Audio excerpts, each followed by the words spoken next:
Espíritu Santo, yo te necesito.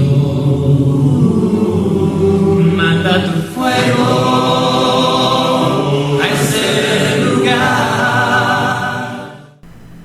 La organización de la Iglesia. Cristo estableció la Iglesia. Esa Iglesia se compone por aquellos que han sido llamados a permanecer fuera del mundo. Pero, como dijimos en el tema anterior, no por llamarse cristianos o decir que somos miembros de la Iglesia de Cristo, significa que lo somos. Al inicio, las iglesias presentaron muchas dificultades, tanto de poder como de pensamientos y organización. Esto no ocurrió pasados 500 años, sino en el mismo siglo I. Es decir, unos pocos años después del establecimiento de la Iglesia.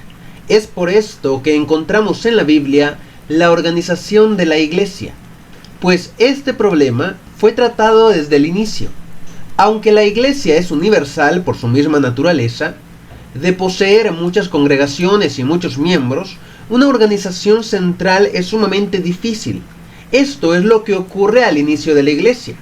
Como ejemplo, Hechos capítulo 6, versículo 1 al 7 dice: En aquellos días, como creciera el número de los discípulos, hubo murmuración de los griegos contra los hebreos, de que las viudas de aquellos eran desatendidas en la distribución diaria. Entonces los 12 convocaron a la multitud de los discípulos y dijeron: No es justo que nosotros dejemos la palabra de Dios para servir a las mesas. Buscad pues, hermanos de entre vosotros, a 7 varones de buen testimonio, llenos del Espíritu Santo y sabiduría, a quienes encarguemos de este trabajo. Y nosotros persistiremos en la oración y en el ministerio de la palabra. Agradó la propuesta a toda la multitud y eligieron a Esteban, varón lleno de fe y del Espíritu Santo, a Felipe, a Prócoro, a Nicanor, a Timón, a Pármenas y a Nicolás, prosélito de Antioquía, a los cuales presentaron ante los apóstoles, quienes orando les impusieron las manos y crecía la palabra del Señor. Y el número de los discípulos se multiplicaba grandemente en Jerusalén. También muchos de los sacerdotes obedecían a la fe.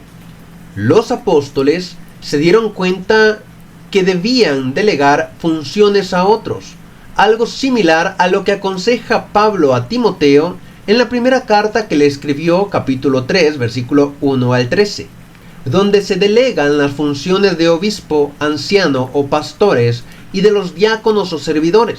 A Tito, Pablo también le escribe sobre la delegación de funciones en el capítulo 1, versículos 5 al 16.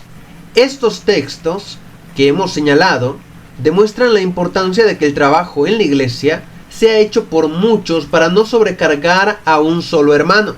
Número 1. Ancianos, obispos, presbíteros o pastores. En las distintas menciones que encontramos dentro de la Biblia, esta función se desempeña principalmente en guiar espiritual y moralmente a la congregación, siendo ejemplos para cada miembro de la iglesia. Es decir, deben ser ejemplo de cómo educar, vivir, adorar, entre otras, siendo también quienes velan por la educación espiritual de los miembros. O sea, de preocuparse porque no existan herejías dentro de las enseñanzas que la iglesia está recibiendo. Número 2. Diáconos o servidores. Cuando los diáconos son mencionados, se les asocia con el servicio en la congregación, es decir, con velar por el bien físico de los hermanos, quienes se preocupan por las viudas, los huérfanos y los enfermos de la comunidad. Un error que suele existir es pensar que estos grados de autoridad tienen que ver con quién manda dentro de la iglesia.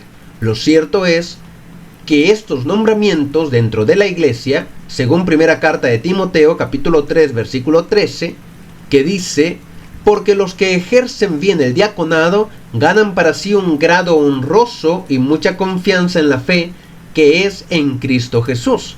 El versículo 7 dice: también es necesario que tenga buen testimonio de los de afuera, para que no caiga en descrédito y en lazo del diablo. Quienes ocupan un grado importante deben ser ejemplo, no son dueños de la iglesia, sino servidores y guía para los hermanos. Ninguno es mayor que el otro, y pueden ocupar las mismas funciones. La predicación, oración, benevolencia, entre otras muchas, pueden ser ejercidas indiscriminadamente por uno u otro, sin importar cómo le llamemos. Es claro que destacará en algún área y esa es a la que se hace referencia cada vez que sirve.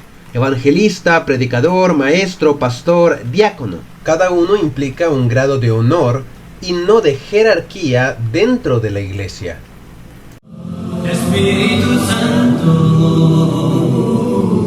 yo te necesito. Manda tu fuego.